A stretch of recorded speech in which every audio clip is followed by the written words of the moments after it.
Bonjour à tous, alors aujourd'hui le produit que je vous propose de découvrir plus en détail, c'est ce magnifique écran, un écran de toute beauté avec une dalle IPS, un rétroéclairage LED qui lui permet d'avoir une forte luminosité, un très bon contraste et des couleurs très vives. Alors il a une résolution ici en Full HD 1920 par 1080 pixels pour une taille de 15,6 pouces qui correspond un petit peu au standard des ordinateurs portables. Ce qu'il a de particulier aussi cet écran, c'est que regardez, il fonctionne sans être branché sur une prise secteur puisqu'il y a une batterie intégrée, c'est un écran nomade. Alors cet écran vous allez pouvoir l'utiliser de différentes manières, on va bien sûr le voir dans la suite de cette vidéo, par exemple en le branchant à un autre ordinateur ou un ordinateur portable pour avoir un écran secondaire, c'est quand même plus confortable de travailler sur deux écrans. Vous allez aussi pouvoir y brancher d'autres appareils qui ont un signal HDMI. Par exemple un lecteur DVD ou un lecteur DivX ou Blu-ray.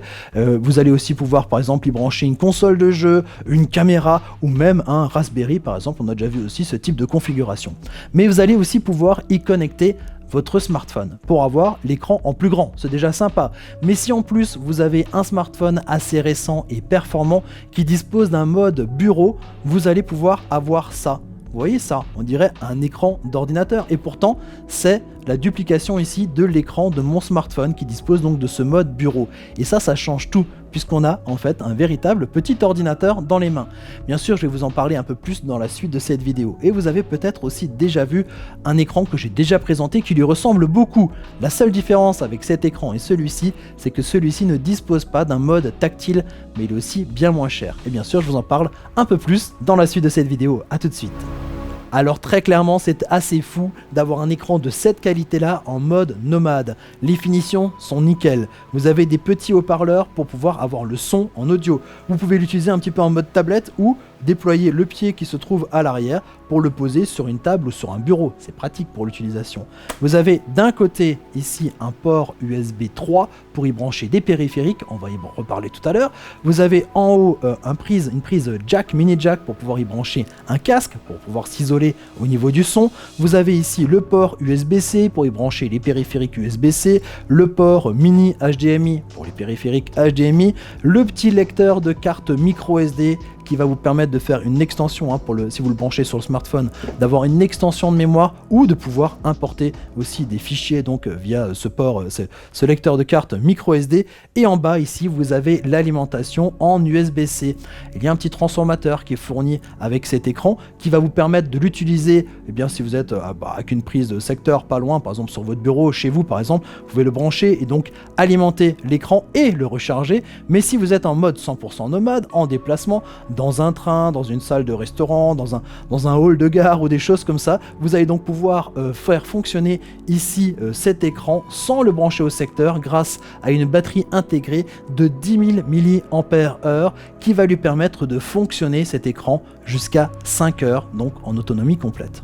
Alors le premier exercice que je vous propose, c'est d'utiliser ici cet écran en le branchant à un ordinateur portable pour s'en servir comme un écran secondaire. C'est quand même beaucoup plus confortable de travailler sur un deuxième écran, d'autant plus si vous faites du télétravail à la maison ou si vous êtes régulièrement en déplacement. Voilà, c'est quand même plus sympa de pouvoir avoir de la place, de l'espace au niveau de ces écrans. Et pour ça, je vais utiliser la sortie HDMI de l'ordinateur et l'entrée HDMI donc de notre écran. Et pour ça, il y a un câble qui est fourni avec l'écran, avec d'un côté un connecteur HDMI et de l'autre côté un mini HDMI. Alors méfiez-vous des HDMI puisqu'il y a trois tailles, la taille normale, la taille mini et la taille micro. Ici donc plutôt sur l'intermédiaire. Et pour connecter tout ça, c'est assez facile et en plus je vais vous donner quelques petites astuces. Pour le faire, on va connecter ici mon port mini HDMI sur notre écran et le port HDMI ici sur notre ordinateur. Et vous allez voir ce qui va se passer, c'est que l'écran, lorsqu'on va le connecter, va démarrer automatiquement. On le voit ici, démarrage, et on arrive donc à nos deux écrans ici. Sauf que, et c'est là qu'il y a des petites astuces, c'est pas tout à fait ce qu'on veut, puisqu'on a exactement le même écran ici et là. Donc aucun intérêt d'avoir un écran donc cloné, en fait on parle de clonage ici d'écran. Ce qu'on veut nous c'est l'extension, c'est-à-dire que on va pouvoir avoir deux fenêtres différentes ouvertes donc sur les deux écrans. Et pour ça, on va faire un petit clic droit au niveau du bureau. Alors je vous rassure, tout ça, vous n'êtes pas obligé de le faire à chaque fois, c'est simplement le temps que les appareils se reconnaissent. Là vous voyez, on a notre écran qui est reconnu mais qui est considéré comme un seul écran. Pour ça, on va descendre un petit peu sur la partie basse de l'image et on va avoir ici dupliquer les affichages, c'est pas ce qu'on veut. Nous on va cliquer dessus et on va avoir étendre les affichages et c'est ça qu'on veut. Tac, étendre les affichages. Il me demande si je veux conserver ce réglage et je dis OK. Donc ce qu'on a actuellement, je vais vous montrer un petit peu.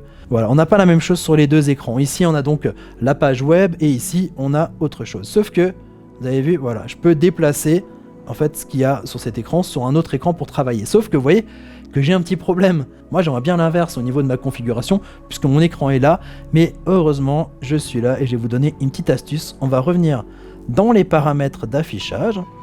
Donc clic droit sur le bureau.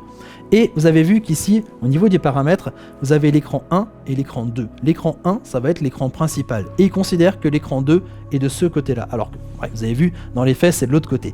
C'est super fastoche. Et c'est une bonne astuce que je vais vous montrer, puisqu'il suffit de prendre ici cet écran et de le décaler pour le mettre de l'autre côté. À ce moment-là, vous n'oubliez pas de mettre appliquer. Tac. Et maintenant, on va vérifier si mon système a fonctionné. J'ai ici ma page, donc là, à droite, il ne se passe rien.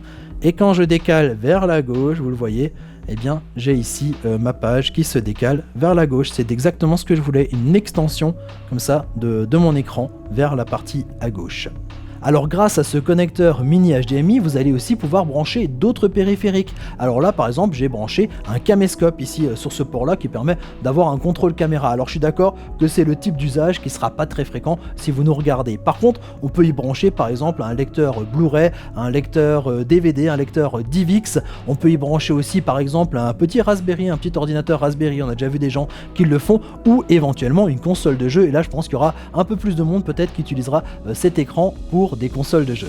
Le mode suivant que je vous propose de découvrir, c'est en branchant votre smartphone ici directement sur l'écran. Et pour ça, je vais utiliser le port USB-C de mon téléphone. Il y a un câble qui est fourni aussi avec l'écran, avec d'un côté USB-C, de l'autre côté de l'USB-C. Je branche d'abord au smartphone. Ensuite, je branche au port en haut. Alors, il y a deux ports USB-C sur cet écran, un en bas pour l'alimentation et l'autre en haut pour brancher les périphériques. Je le branche et un petit peu voilà comme pour les autres cas, l'écran démarre automatiquement lorsqu'il est connecté.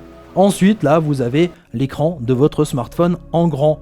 Bon, c'est bien, mais c'est pas fou. Ce qui est intéressant au niveau de cet écran, c'est que vous allez pouvoir exploiter pleinement le mode bureau de votre téléphone.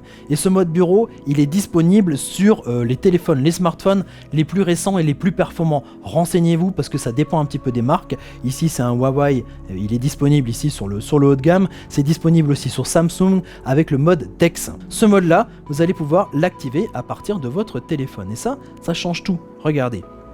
On a du coup mon téléphone qui s'éteint, qui devient lui un pavé tactile ici sur ce mode par Huawei. Par contre ici sur l'écran, c'est plus du tout l'écran de mon téléphone en grand, mais on a l'impression d'être véritablement sur un bureau d'ordinateur. Pour que mon smartphone devienne véritablement un ordinateur en le branchant ici sur cet écran, il me manque encore un clavier et une souris. Et je vais pouvoir les brancher en utilisant ici le port USB 3 et bien sûr en y branchant aussi un hub. Un hub c'est une forme de multiprise si vous voulez, donc on branche sur un port USB et je me retrouve avec plusieurs autres ports USB pour y brancher donc le clavier, la souris et brancher même par exemple des clés USB si besoin. Donc je vais pouvoir brancher tout ça ici. Tac, voilà. Et là maintenant ça change tout puisque si vous voulez mon ordinateur c'est le smartphone, l'écran c'est maintenant ici cet écran de la marque Visio et j'ai une souris pour naviguer comme je le souhaite et un clavier ici pour taper mes textes. Comme sur un bureau d'ordinateur, j'accède à toutes mes applications, donc toutes les applications qui sont en réalité sur le smartphone. Et donc là, voilà, je peux y accéder comme ça et les lancer pour pouvoir les utiliser.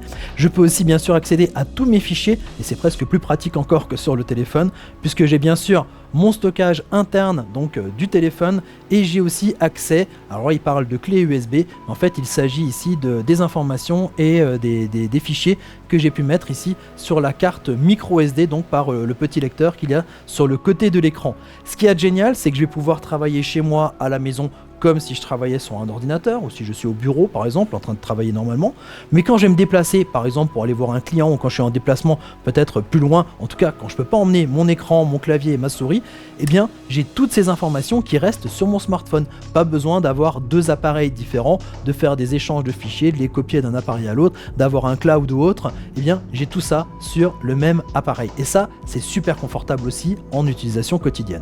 Et voilà, je crois qu'on a fait à peu près le tour ici de cet écran nomade de la marque Ovisio, assez génial donc pour un écran secondaire pour un ordinateur, mais qui offre aussi une nouvelle dimension dans l'usage de votre smartphone. Il me reste plus qu'à vous dire à très bientôt pour découvrir de nouveaux produits techno. Allez, ciao ciao!